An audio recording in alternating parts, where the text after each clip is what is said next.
Hey everyone, welcome back to the channel. I'm Josh, and today I wanted to pop on here really quickly to share some footage of a wonderful weekend getaway that we took to the Texas State Fair. And the reason I wanted to share some of this with you is because part of the Texas State Fair is the Texas Auto Show, which is one of the biggest auto shows in Texas, if not actually the biggest. And the reason that it's an important auto show, even though it's not an industry show like LA, New York, or Chicago, is because, as you can probably imagine, here in Texas, trucks are life. And if you are a manufacturer who does anything with trucks, you are at that show showing off all of your truck-based products. So I've got some footage of that. I've also got some footage of another really fun car that I haven't gotten to see in person yet. And because Ford was there, we also got to see the Bronco. And it was interesting to go, walk right over from the Land Cruiser to the Bronco. So I hope you enjoy.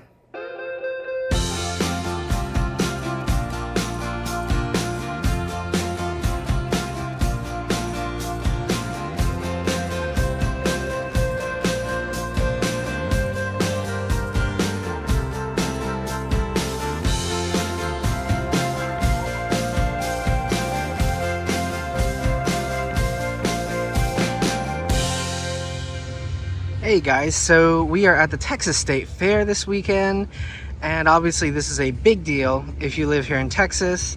This is like the Texans Super Bowl for non-sports people, and of course, being that we are in Toyota's home city here in Dallas-Fort Worth, Toyota's always got a huge presence here, and this year, of course, there's a 4Runner. Now, annoyingly, this one, as you can see, is locked, so we can't look at the inside, but should basically be identical to the Tacoma anyhow. But check it out. I have to say,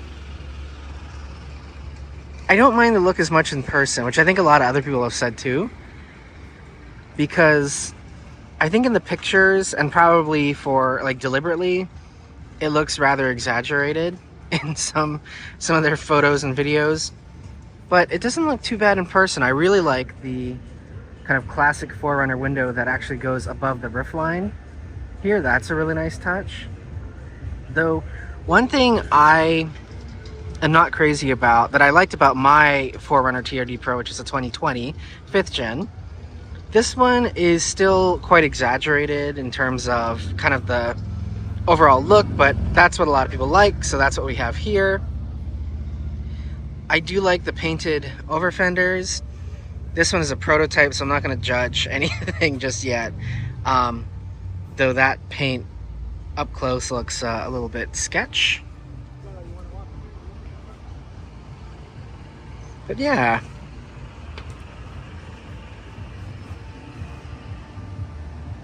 I do like, at least with this TRD Pro though, that everything is painted, because so many of Toyota's new trucks, like this one, this is a Sequoia TRD Pro, have the ugly unpainted flat kind of camo thing going on. I hate that. I think it looks terrible.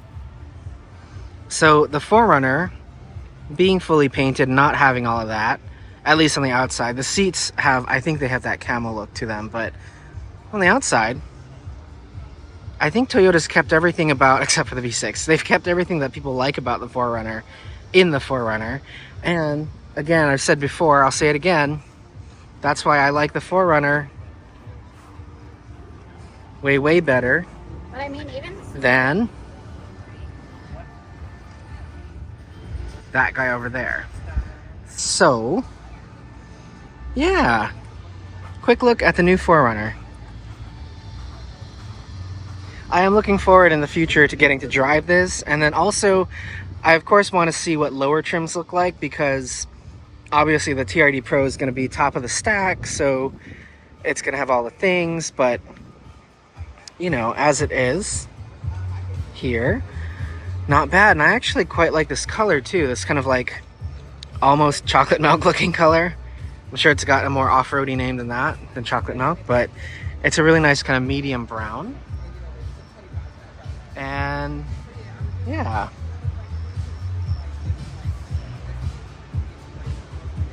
let's take a look at the back really quick.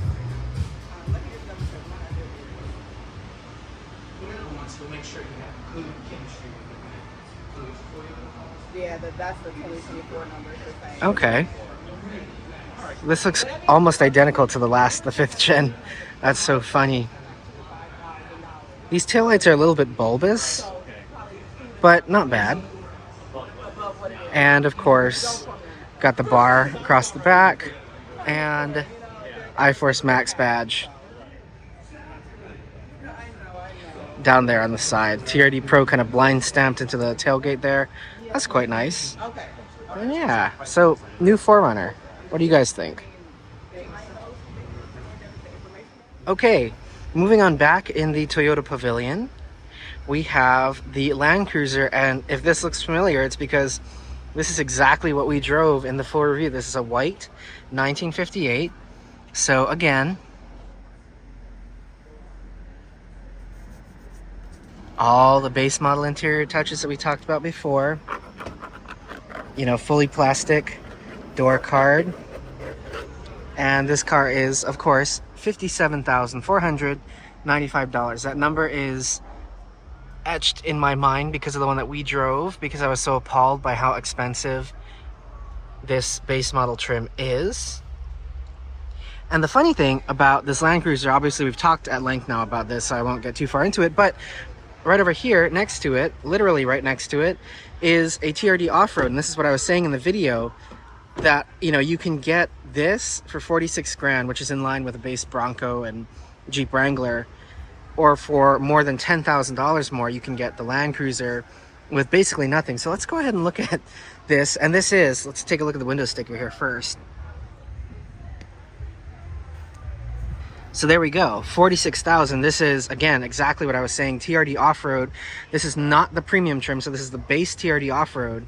And I don't know, honestly, for what you get in this trim versus that guy right over there, like, you know, we've got fully Softex upholstered door card and windowsill, which is what I really like. This is basically identical to what's in the TRD Pro. We have a Softex upholstered armrest, nice plastics, really high quality plastics, actual metal door handle there. And then inside, I mean, you know, granted we still have a urethane steering wheel in this trim, but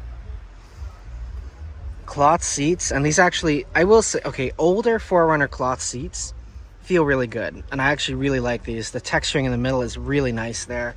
We have a Softex upholstered armrest here. This one has a safe inside, much nicer plastics on the inside. Just the feeling of quality in this car, even though we don't have a moonroof, even though, you know, spec wise it's similar to the Land Cruiser, for $10,000 less. And again, of course, this one is also going to have the 1GR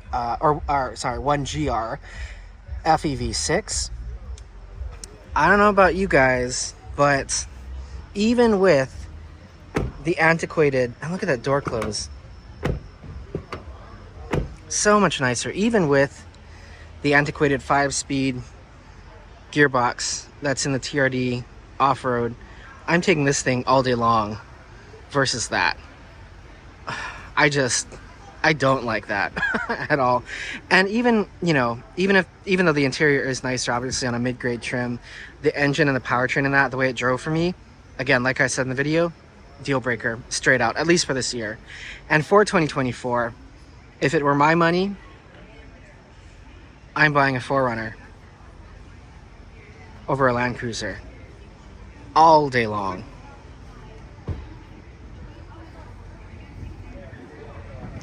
I also really like the underground color. And one thing too, by the way, you know, if we look at these two side by side, okay, so 4Runner 24, Land Cruiser 24.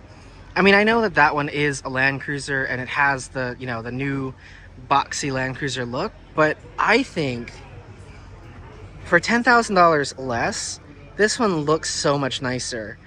We have really nice wheels. Those are the classic older FJ style wheels versus that, which is just basic black wheels. The interior is so much nicer. We have nice contrasting elements, you know, around this car down on the bottom. TRD Off Road and Off Road Premium are going to have the silver garnishes, which I really, really like. I know a lot of people turn those black. I like the silver. Painted hood scoop. Not function, obviously, but painted. And over there, it's just like all kinds of black hard plastic. This one is, of course, like all 4Runners, fully painted down to the ground, including the over fenders, including all the trim around the car, bumpers, everything, door handles as well. You want to go inside? I just like this so much better than the new Land Cruiser. And again, because you can get this, you can still get this brand new, you know, here in 2024, I suspect these 4Runners are going to hold their value a lot better than a Land Cruiser like that guy over there. So yeah, love this dashboard. Even though it is quite old at this point, I still love it. I don't care. Much nicer headliner, and just the material quality all around in this 4Runner, so much better, which is, you know, no surprise because this is an older product after all, but still. 46 grand here in 2024, 57 grand here in 2024.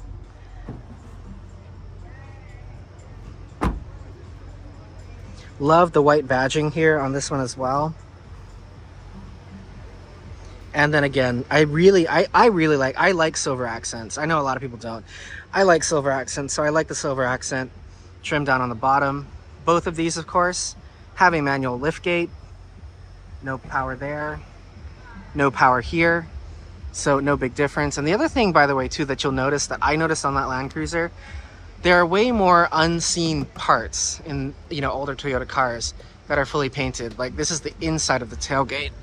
So if we close this, obviously, you know, you can't see that part, but it is fully painted with a gloss black, or with a gloss clear coat over top. Yeah, I have such a soft spot in my heart for the 4Runner in general, because much like my GX460, this is the end of a long era of 4Runner. And now we get left with, you know, these kind of handicapped hybrid cars, because that's where emissions regulation and everything else is going. So yeah, it's so funny that this thing is here because we just got out of driving one of these. And finally, we have moved over to another 4Runner, not too far from the Land Cruiser and the other 4Runner. This one, of course, is a TRD Pro.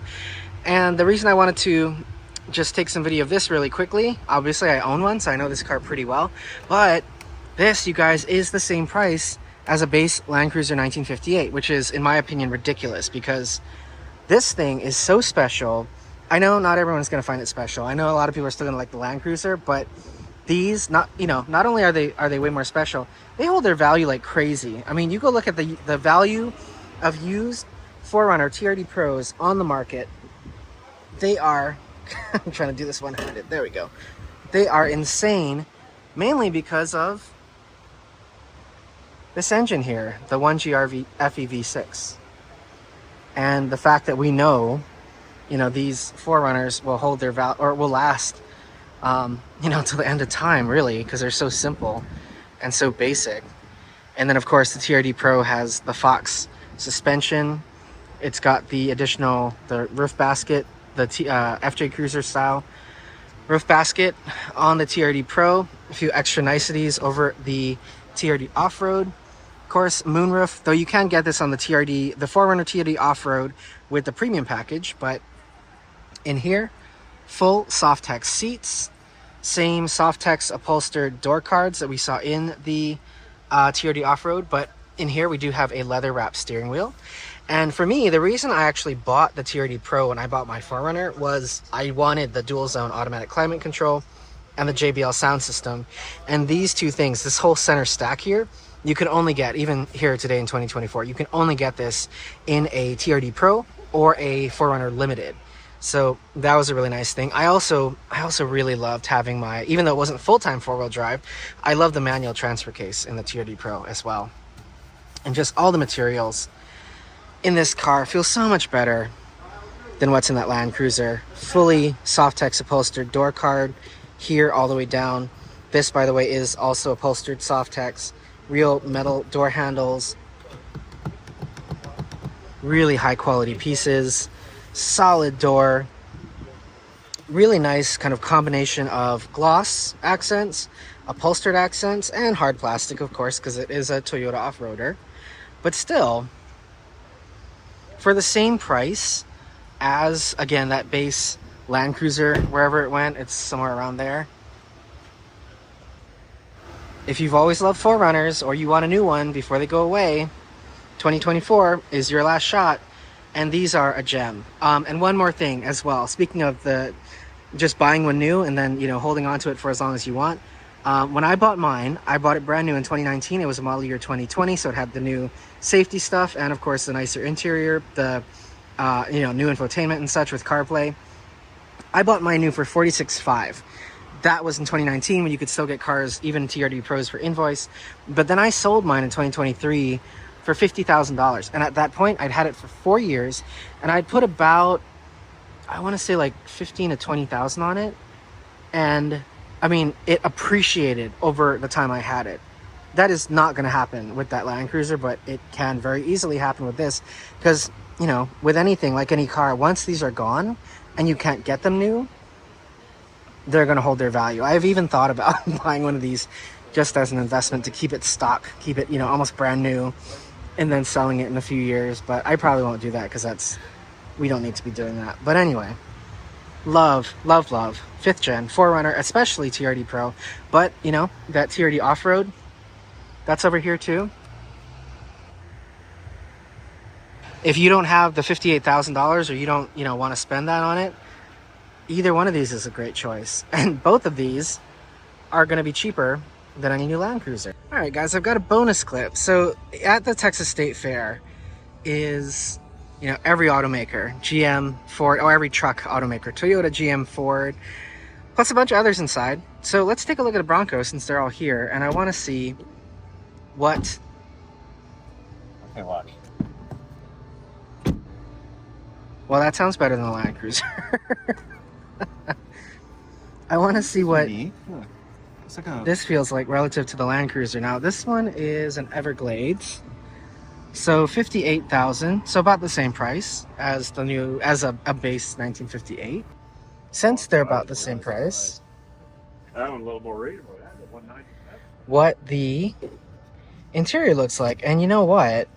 I hate to say it, the interior in here is way nicer than the Land Cruiser. We've got soft, nicely kind of contrast materials here. We've got vinyl seats or some kind of, you know, synthetic leather type upholstery.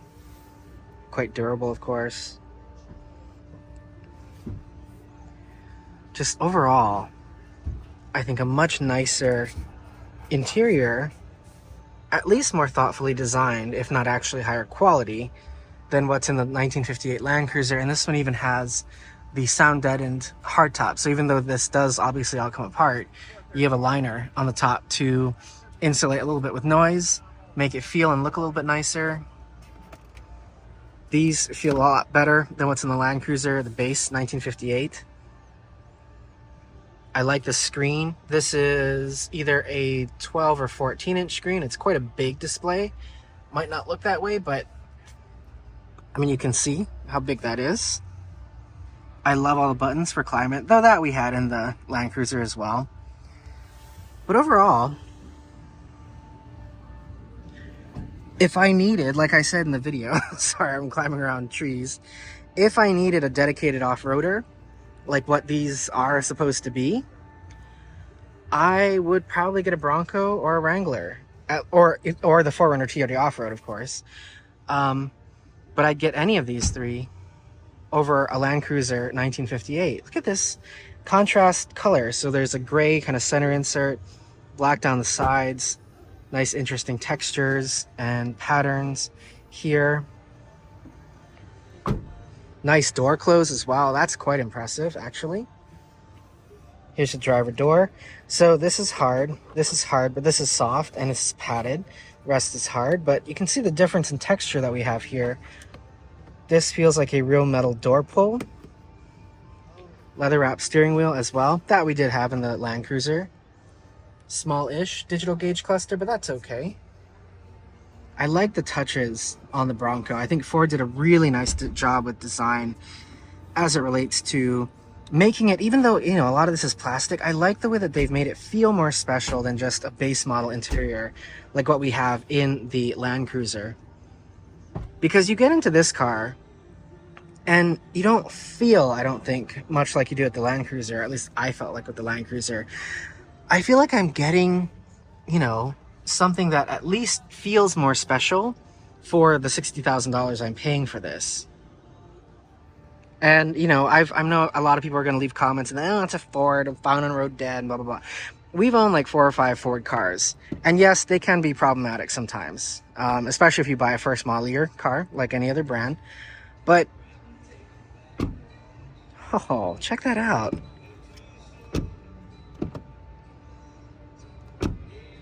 Really nice door close.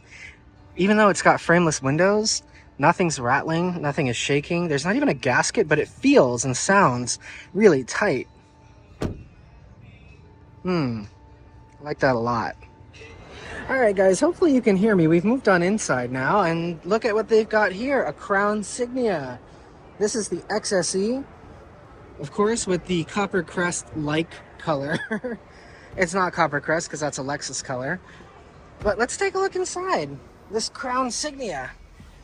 Okay, so right off the bat, I can tell you getting in here was a much easier experience than getting into like a crossover or SUV. Not that that's difficult, but you know, this is ultimately a station wagon, and the seating position, legs are kind of out and in front like a station wagon. Seating position is lower like a station wagon. You can still see over the dash very well. Yeah, you've got good visibility in here. This one obviously has all the things. So it's got the panoramic moonroof, though one note, this does not open, so keep that in mind. But this one obviously also has, again, all the nicest seats, all the amenities. Got the big screens are standard though on Crown Signia, which is really nice. Or all Crown models for that matter. I really like that steering wheel. It's identical to what's in the new Camry. Don't care for the gauge clusters. You may know if you watched my Camry video. I will say though, sitting in here, this roof line's really low. I was gonna say that, and it's small. I feel this car has kind of a cramped feeling that I was surprised by. So let me move my seat all the way back, which is what I'm doing now. Pardon the bag. We've got our fair stuff in here. And I don't know if it's just because we're indoors, but it's more cramped than I thought it would be. That is the benefit of a crossover where you've got a much taller roofline. They tend to feel a little roomier, even if the footprint of the vehicle is smaller, or, you know, not smaller, but mid-size like this. This is most definitely the station wagon version of a sedan. And this has always been, you know, ever since it came out, it's kind of like Toyota's answer to the Subaru Outback, which is even though it's classified as a crossover, it is very much a legacy station wagon. So that's quite interesting. I'm really looking forward to getting to drive one of these at some point, because I think the look is great, and I actually do really like station wagons. So let's get out here. Let me grab my bag, and we will take a look at the outside, if you can hear me still. I actually like this color. I don't care for this color when it's on Lexus cars. I don't know why, but on the Toyota, maybe it's the black accents. I don't know, but it's really nice. I also thought at one point, though I might be mistaken, I thought there was a black roof option. I think that would be really nice because you get kind of that RAV4 Prime look with the black roof. I do like that all the exterior accents here are fully painted down to the ground, even though they are still contrasting. This one has a glass roof, obviously, because of what we have on the top. But yeah, I love the face of the Crown Signia. I think this looks so good. Love the way that this is one piece with the, you know, kind of the grille openings, almost kind of like laser machined into that finish. I'm not crazy about detached headlights, but I think these are quite nice for detached headlights because your headlights are there. This is just your running light accent. We've got the typical hammerhead design that came out on the new Prius. That is here too. Overall, good looking car.